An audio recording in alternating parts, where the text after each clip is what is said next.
partager ce point de vue? Non. Non, mais c'est ce qu'on dit. C'est que moi, en 3-4 mois, je trouve qu'il y a une évolution. Pour moi, ce qui me fait basculer, c'est Ousmane Dembélé en neuf. Peut-être. Voilà. Mais c'est lui qui a pris cette décision.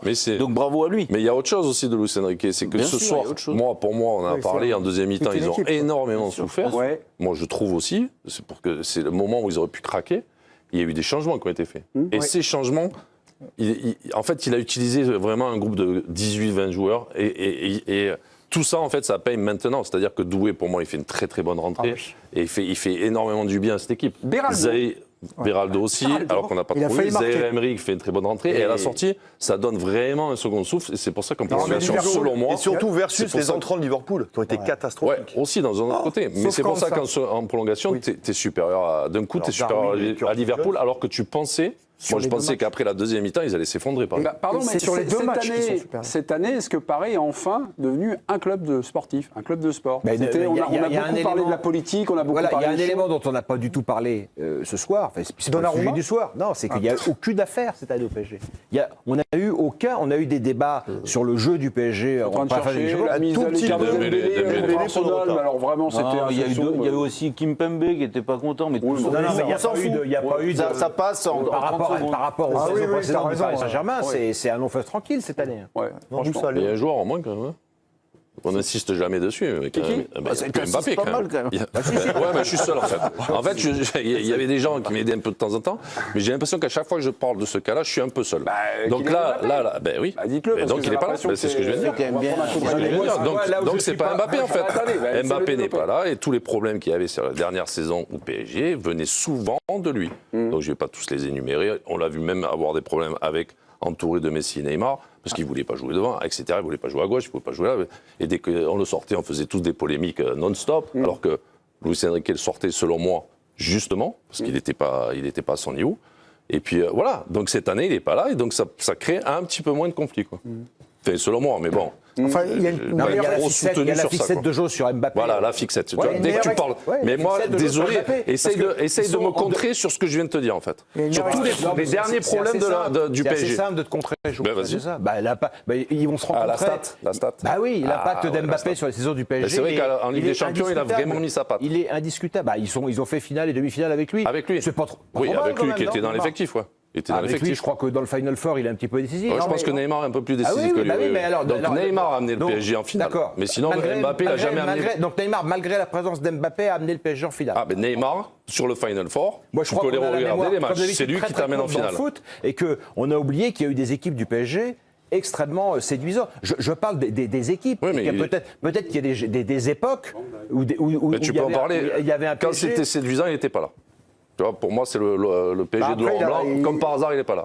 Non, mais lui, en fait, il a tiré tout, puisque parfois, il gagnait les matchs tout seul de manière spectaculaire. Oui, t'avais pas une équipe, quoi. Là, on peut te rejoindre. C'est qu'effectivement, l'expression collective, globale, elle semble bien meilleure cette saison que par rapport à la saison dernière. C'est bizarre. C'est bizarre, c'est la seule année depuis 8 ans qu'il n'est pas là. Après, l'entraîneur, il est là depuis 2 ans, le logiciel de jeu, les joueurs qu'il a choisis, l'arrivée du Géorgien au mercato. Tu perds quand même, soi-disant, ton grand joueur. Non, mais en fait, tu arrives à être meilleur. Mais en fait, la sidération, tu sais où elle est?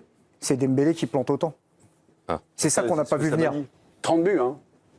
Celui qui peut aussi dire qu'il l'avait pensé, je me prosterne devant lui. Voilà, exactement. C'est ça, c'est les cas de Luis Enrique. Tu l'as dit. Malgré tous les progrès. Sauf la saison de Luis Enrique, c'est les 30 buts de Dembélé. Non, mais je sais pas. C'est un gros facteur qui relance. Non, mais la conclusion vient d'être faite là. C'est un gros facteur X quand même. C'est très surprenant. J'espère pour toi, Jo, franchement, ils vont pas croiser le Real Madrid en demi-finale et qu'Mbappé va marquer aller au retour. Mais ça changera rien, ça. Je te le souhaite. Mais ça changera quoi, en fait? Tu es là, tu veux réduire Mbappé. Mais je ne vais pas réduire, je fais un constat en fait. Mais vous voulez jamais faire. Mais vous voulez jamais faire un constat parce que dès qu'on parle d'Mbappé, on peut pas en parler en fait. Il donne des éléments. Vous en parlez. Mais vous en parlez toi le premier. Toi le premier. Dès qu'il y avait un problème avec Mbappé, c'était psychologique. Donc le mec, c'était psychologique. Donc t'es le premier toi. Et dès que ça va bien, c'est le meilleur joueur. Mais moi j'ai le droit de dire aussi, faire un constat que ce que j'ai dit précédemment en fait. Mais ça changera rien si en demi il élimine le PSG. Ça changera rien au fait que le PSG aujourd'hui est une meilleure équipe sans lui qu'avec lui. C'est ce qu'a dit Luis Enrique. Mais Johan, il s'est fait dézinguer, notamment sur ce plateau, et parfois, à juste titre, parfois de manière excessive, pendant plus d'1 an. Oui, 2 ans. On peut quand même pas dire que le discours que tu portes n'est pas entendu. Dézingué, donc. Ah bah il s'est fait dézinguer. Dézinguer Mbappé. Ah bah, moi, j'ai jamais trop entendu ici qu'on dézinguait Mbappé. Johan. Dire qu'il n'était pas bon. Dire que, comme la dernière fois, quand il est passé complètement à travers, on dit il n'a pas été très bon. Si c'est ça, dézinguer Mbappé. Je sais pas. Moi, il s'est fait dézinguer, tu sais où? En Espagne. Oui, là, en début de saison, là, il s'est fait dézinguer. l'Espagne. Mais ça, c'est un peu différent, par contre. Parce qu'en France, on ne doit pas trop toucher à nos stars.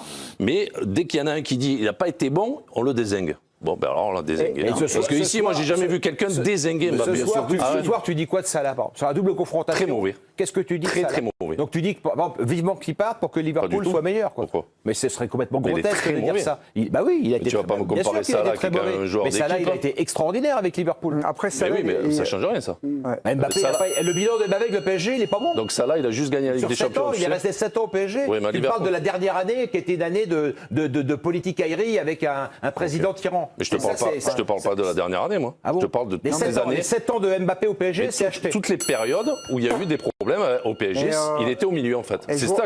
Et après, juste pour te préciser, Salah, il a gagné la Ligue des Champions avec Liverpool. Juste pour te le préciser. Mes amis, on va en reparler d'Mbappé, c'est dans la rivière. Je pense que tu es au courant. Mbappé incertain. Mes amis, merci beaucoup de faire mon métier.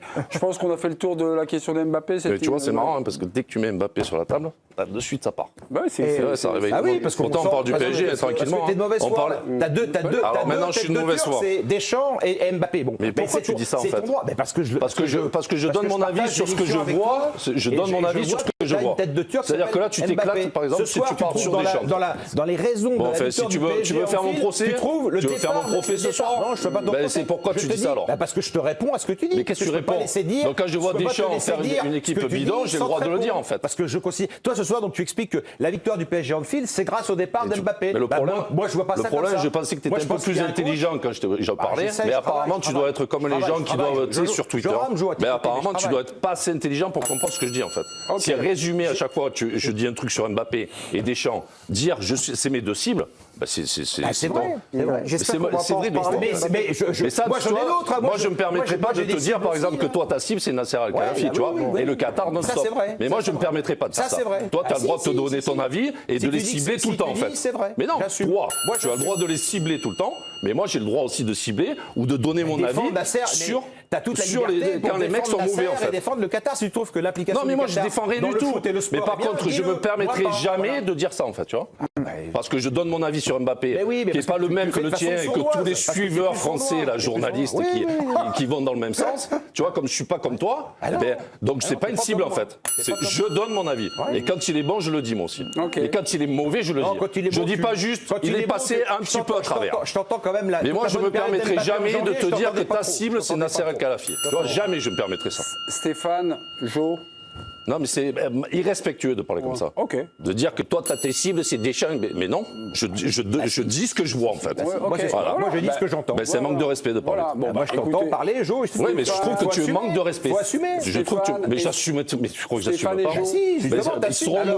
Ils seront mauvais, je dirais que c'est mauvais, en fait. Ce que tu dis, quand même. Mais non, mais toi, c'est irrespectueux de parler, en fait. Tu me dis que je cible Nasser Al-Khelaifi, c'est vrai. Mais moi, je le dirais jamais, moi. C'est vrai. Si t'as ton avis, c'est bien. T'as le droit de dire ce que tu veux. Malgré lui. Ce qui serait bien, c'est que t'en dises un peu plus, des fois. Stéphane et Jo, s'il vous plaît. C'est supportable d'entendre ça en fait. Ben voilà, sur une soirée sympa, voilà, tu te fais attaquer en fait. On a touché à Kiki. Van Dijk a parlé de l'élimination de Liverpool et a, je crois, génie français. Ah ouais, c'est vrai, j'avais oublié. On est revenu sur Paris. Claire. Le défenseur et capitaine Van Dijk, en effet, une fois arrivé au tir au but, il a donc déclaré c'est la...